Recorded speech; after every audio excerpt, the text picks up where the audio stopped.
Hello friends, welcome to my channel. आज के इस वीडियो में हम लोग बात करने वाले हैं difference between ASCII and Unicode के बीच में।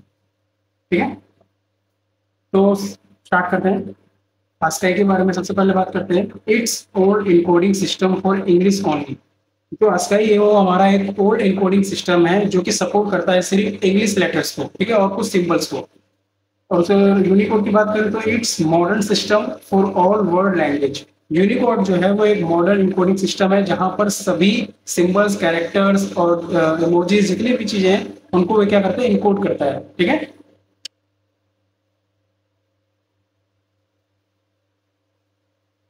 ASCII have 7 bits to 8 bit size. 7 से 8 बिट्स यानी 0 से 127 तक या 256 की रेंज तक हमारे कैरेक्टर को स्टोर किया जा सकता है। ठीक है, यूनिकोड के अंदर क्या है कि यूनिकोड में 8 बिट्स, 16 बिट्स और 32 बिट्स पर कैरेक्टर को इनकोड किया जाता है। डिपेंड करता है कि हम कौन सा इनकोडिंग स्टोरेज को यूज कर रहे हैं। ठीक है, नेक्स्ट पॉइंट है इन आस्काई मैक्सिमम 128 और 256 कैरेक्टर्स। मतलब आस्काई के अंदर हम 128 से लेकर 256 कैरेक्टर को इनकोड कर सकते हैं, जबकि यूनिकोड में क्या है कि 1,43,000 प्लस कैरेक्टर्स को इनकोड किया जा सकता है। ठीक है, it supports only English alphabet, digit and few symbols.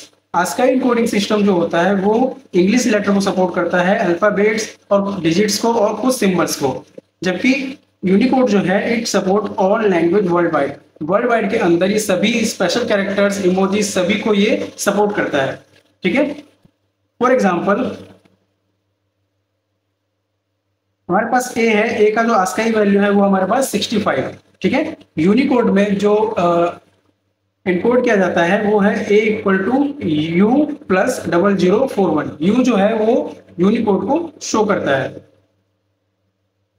It not support emoji. ASCII encoding system जो होता है वो इमोजीज को सपोर्ट नहीं करता है, जबकि यूनिकोड जो होता है वो it support emojis, add emojis and keep updating them. Unicode जो होता है वो इमोजीज को सपोर्ट करता है और उसमें नए नए इमोजीज को ऐड करके उनको अपडेट रखता है। ठीक है, नेक्स्ट पॉइंट है in ASCII very limited set of symbols. ASCII के अंदर जो सिंबल्स होते हैं, जो सेट ऑफ सिंबल्स होते हैं वो बहुत ही लिमिटेड में होते हैं, जबकि यूनिकोड में in Unicode wide variety likes sigma, under the root, pi and special characters उनको ये सपोर्ट करता है। ठीक है, उसमें बहुत सेट ऑफ जो सिंबल्स होता है बहुत ज्यादा लार्ज होता है। ASCII have fixed memory size 1 byte per character. इसका मतलब ये है कि आस्काई के अंदर जितने भी कैरेक्टर्स होते हैं वो 8 बिट्स मतलब 1 बाइट स्टोरेज कंटेन करता है।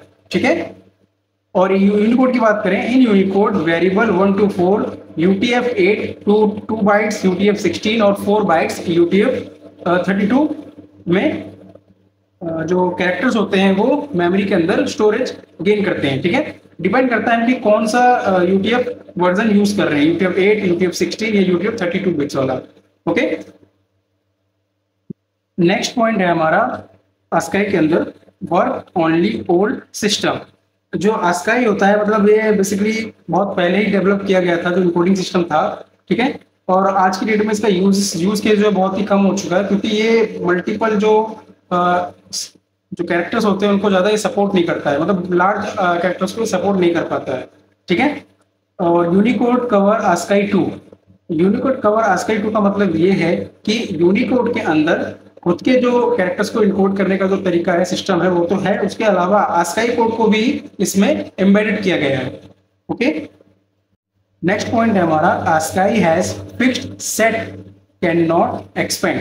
आस्काई के अंदर जो सेट ऑफ कैरेक्टर्स को बनाया गया था उनको एक्सपेंड करना बहुत ही मुश्किल होता है, बिल्कुल, मतलब उसमें हम न्यू कैरेक्टर्स को ऐड उसमें नहीं कर सकते हैं, जबकि यूनिकोड कंटिन्यूसली एक्सपेंडिंग। जबकि यूनिकोड को हम लोग क्या कर सकते हैं, कंटिन्यूसली अपडेट कर सकते हैं, उसमें नए नए इमोजीज, कैरेक्टर्स को हम ऐड कर सकते हैं। Okay, ASCII outdated and no future. तो बेसिकली आस्काई जो है लगभग ऑब्सोलेट हो चुका है, क्योंकि आस्काई जो होता है वो बहुत सारे सिंबल्स और कैरेक्टर्स को हैंडल नहीं कर सकता आज की डेट में। ठीक है, जबकि यूनिकोड स्कोप है ग्लोबल स्टैंडर्ड, जबकि यूनिकोड जो होता है वो लार्ज डेटा को या लार्ज कैरेक्टर्स की बात करें तो उनको ये इजीली सपोर्ट कर सकता है, मतलब हैंडल कर सकता है। ठीक है, तो इस वीडियो में हमने जाना दोनों के बीच में क्या डिफरेंस है ASCII और यूनिकोड के बीच में। और वीडियो अच्छा लगा तो लाइक करें, शेयर करें, सब्सक्राइब करें। Thank you.